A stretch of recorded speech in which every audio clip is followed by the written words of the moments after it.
დღეს სამტრედიაში პირველი საკათედრო ტაძარი გაიხსნა. საზეიმო საღთო ლიტურგია სრულიად საქართველოს კათოლიკოს პატრიარქმა, ცხეთა თბილისის მთავარ ეპისკოპოსმა და ბიჭვინთისა და ცხუმ-აფხაზეთის მიტროპოლიტმა, უწმინდესმა და უნეტარესმა ილია მეორემ აღავლინა.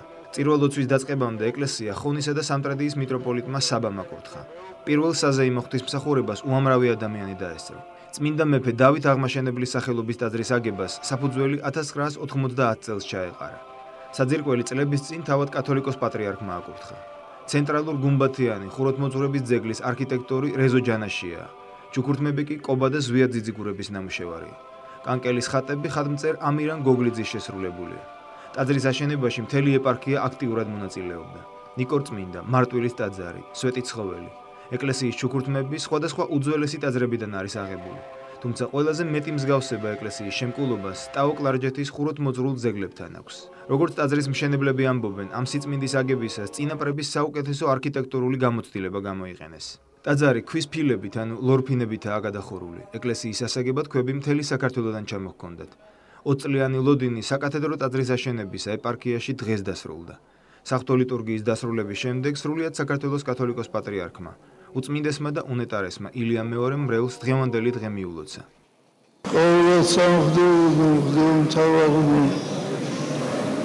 მამანო, ძმანო და დანო დღეს უნებლიეთ ვიხსენებთ სიტყვებს წმინდა დავით წინასწარმეტყველისა. წყალობა შენი უფალო, თანამავალ მიყავ მე ყოველთა დღეთა ცხოვრებისა ჩემისათა. აი ამას ხედავ მე მთელი პატრიარქობის, ჩემი პატრიარქობის განმავლობაში. ეს არ არის არც ჩემი დამსახურება, არც სხვა, ეს არის წყალობა ღვთისა. და აი დღეს ჩვენ ზეიმობთ და მთელი საქართველო ზეიმობს იმას, რომ აშენდა დავით წმინდისა, დავით აღმაშენებლის სახელობის ტაძარი. თითქოს ისეთი შთაბეჭდილება გვაქვს, რომ თითქოს საქართველო არის დავით აღმაშენებლის განსახიერება. დავით აღმაშენებელი არის სიმბოლო საქართველოს. მრავალი განსაცდელი შეხვდა დავით წინასწარმეტყველს და ღვთის მადლით, ღვთის ძალით მან დაძლია ამ სიძნელებს. თქვენ გახსოვთ, ჯერ კიდევ ბავშვი იყო, 16 წლის ახალგაზრდას დაადგეს სამეფო გვირგვინი. ეს იმას ნიშნავდა, რომ მთელი პასუხისმგებლობა მას უნდა აეღო თავის თავზე. და მრავალი განსაცდელი იყო, ხალხი იყო გასახლებულში. შიში ჰქონდა წრებისა და აი ჩამოასახლა, ჩამოიყვანა ტყიდან მთელი ქართველი მოსახლეობა და დაიწყო აღშენება. ბიბლიაში წერია ჟამიარს შენებისა და ჟამიარს მგრევისა. აი დიდება უფალს და მადლობა უფალს, რომ უფალმა აკურთხა ჩვენი პატრიარქობა ჟამითა შენებისა, აღშენებლებისა როგორც ამბობენ ისტორიკოსები, მთელი ისტორიის განმავლობაში, მთელი 2000 წლის განმავლობაში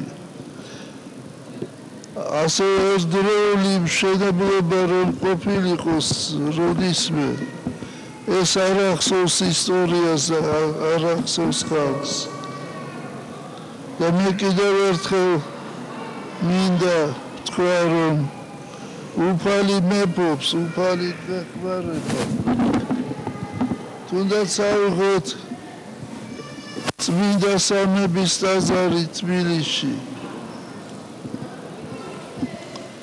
ჩვენ ამოიღეთ იქ ღრმული სიღრმით 25 მეტრი და გამოჩნდა დიდებული კლდე, სწორი პლატო, თითქოს სპეციალურად იყო და ამისთვის მომზადებული. ეს იყო უკვე ნიშანი, რომ ეს მშენებლობა სათნო იყო ღვთისათვის.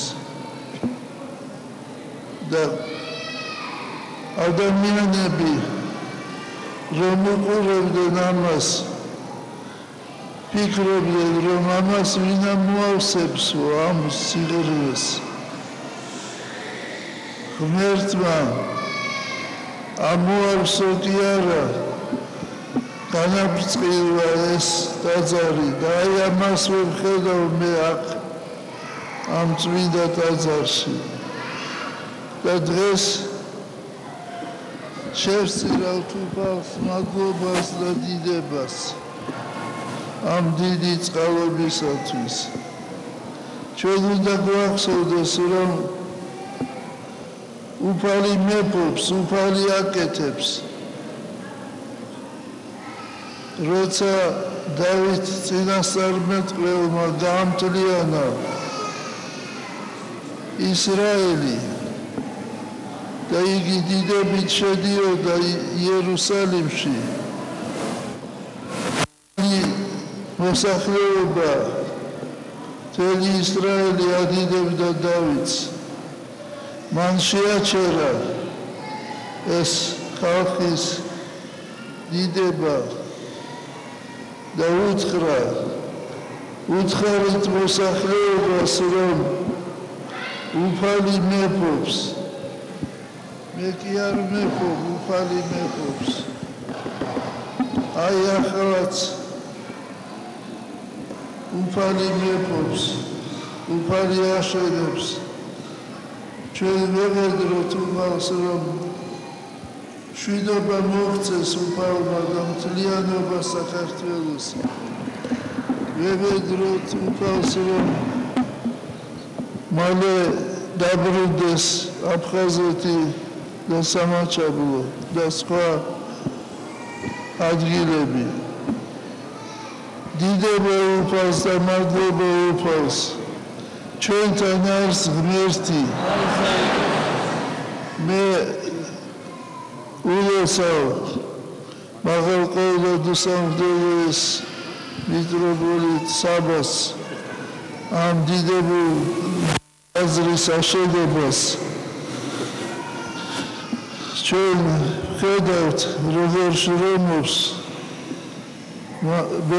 საბადა ნიშნად ჩვენი პატივისცემისა და სიყვარულისა ჩვენ გადმოვცემთ ამ ტაძარს ხალხსაყოლა წმინდა ღვთისმშობლისა.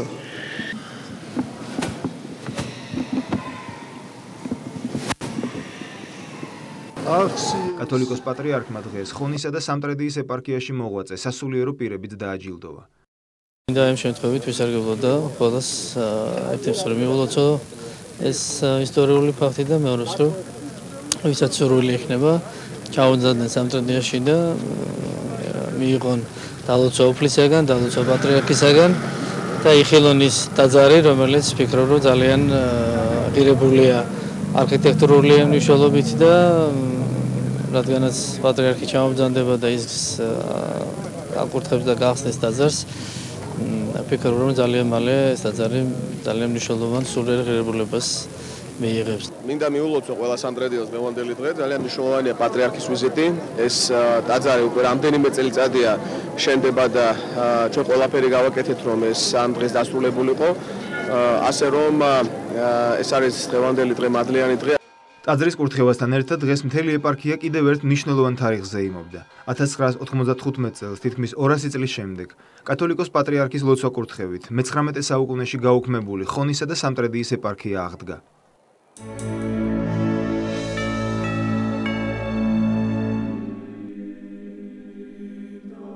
საქართველოს მართლმადიდებელი ეკლესია დღეს ღირსი ილარიონ დიდის ხსენების დღეს აღნიშნავს. წმინდანი 291 წელს პალესტინის ქალაქ ღაზის მახლობლად სოფელ ტაბათაში დაიბადა. ღირსი ილარიონ დიდი მშობლებმა მეცნიერების შესასწავლად ალექსანდრიაში გაგზავნეს, სადაც ის ქრისტიანებს დაუახლოვდა და მოინათლა. ღირსი ანტონ დიდის მოღვაწეობის შესახებ რომ გაიგო, წმინდანი მასთან გაეშურა. მალე ღირსი მამა სამშობლოში დაბრუნდა, მაგრამ მშობლები გარდაცვლილი დახვდა. მან მთელი თავისი ქონება ნათესავებსა და გლახაკებს დაურიგა და ქალაქ მაიუმის მახლობლად უდაბნოში დამკვიდრდა სამოღვაწეოდ. ერთხელ ღირს ილარიონს ავაზაკები დაესხნენ თავს, მან კი მადლმოსილის სიტყვით მძარცველები უფლის გზაზე მოაბრუნა. ღირსი ილარიონ დიდის მოღვაწეობის შესახებ მალე მთელმა პალესტინამ შეიტყო. იგი კურნავდა სულიერი და ხორციელი სნეულებებით დაავადებულებს. ღირს ილარიონთან მრავლად მიდიოდნენ მისი ხელმძღვანელობით მოღვაწეობის მსურველები. პალესტინაში წმინდანის კურთხევით არაერთი მონასტერი აშენდა. თავად კი ღირსი მამა ერთი სავანიდან მეორეში გადადიოდა და ძმათა შორის მკაცრი მოღვაწეობითი ცხოვრების წესს ამკვიდრებდა. მიცვალებამდე 7 წლით ადრე ღირსი ილარიონ დიდი კუნძულ კვიპროსზე დასახლდა და იქ უდაბურ ადგილას მოღვაწეობდა მანამ, სანამ უფალმა თავისთან არ მოუწოდა.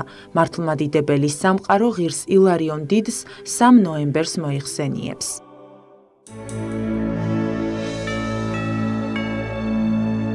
ნოტარიუსთა პალატაში ნოტარიუსობის მსურველ სტაჟიორთათვის ტესტირება დაიწყო.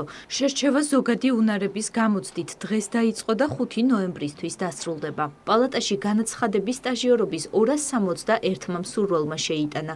კონკურსში გამარჯვებული იურიდიული განათლების მქონე პირები ნოტარიუსთა პალატაში 8 თვიან სტაჟირებას გაევლიან, რის შემდეგაც გადაეცემათ სპეციალური სერტიფიკატები და ნოტარიუსად მუშაობის უფლება მიეცემათ.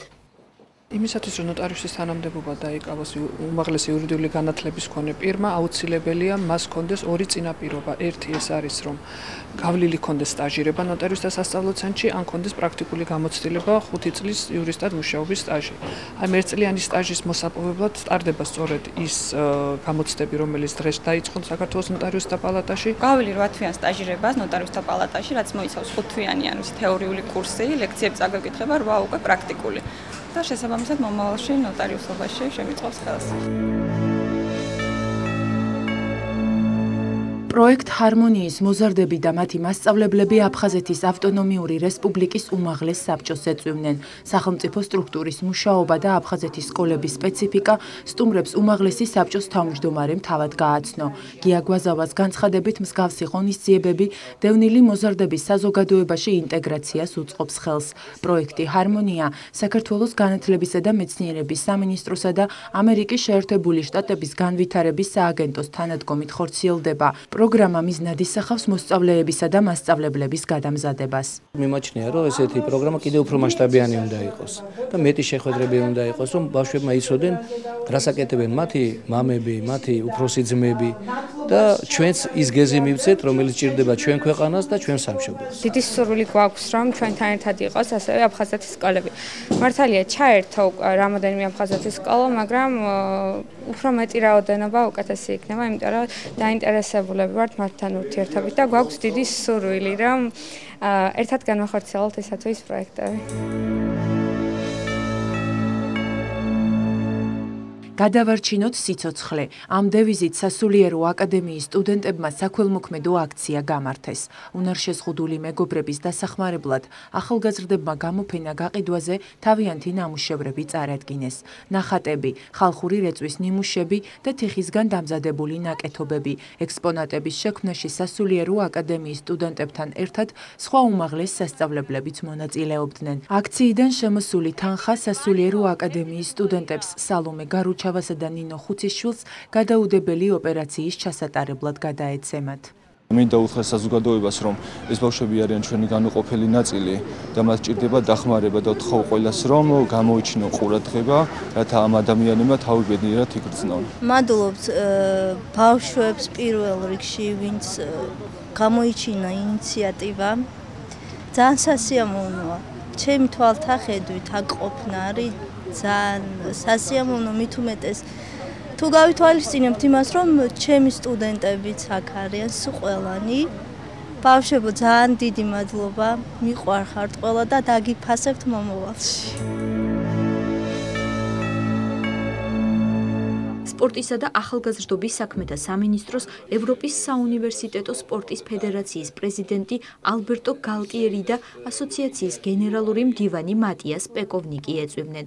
სტუმრებსა და მინისტრ ლადო ვარძელაშვილს შორის შეხვედრა გაიმართა, რომელზეც საუნივერსიტეტო სპორტის განვითარებასა და 2015 წლის ოლიმპიური ფესტივალის თბილისში ჩატარების შესახებ იმსჯელეს. მთელი დღის განმავლობაში სტუმრებს რამდენიმე მნიშვნელოვანი შეხვედრა აქვთ დანიშნული, მათ შორის პარლამენტში, სადაც ისინი სპორტისა და ახალგაზრდულ საქმეთა კომიტეტის თავმჯდომარეს გიორგი ასანიძეს ხვდებიან.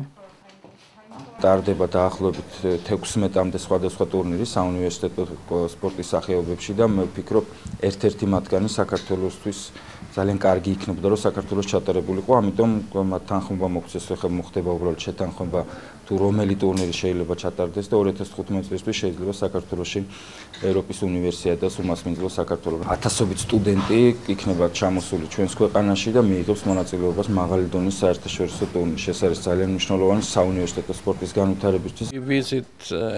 ჩვენ მადლობლები ვართ მინისტრის ასეთი თბილი მიღებისთვის. ამასთანავე მოხარული ვართ, რომ საქართველოში ვხედავ დიდ დაინტერესებას საუნივერსიტეტო სპორტის მიმართ. ვიმედოვნებ, რომ ჩვენი მხარდაჭერითა და თქვენი მონდომებით ამ სფეროში საქართველოს დიდი წარმატებები ექნება.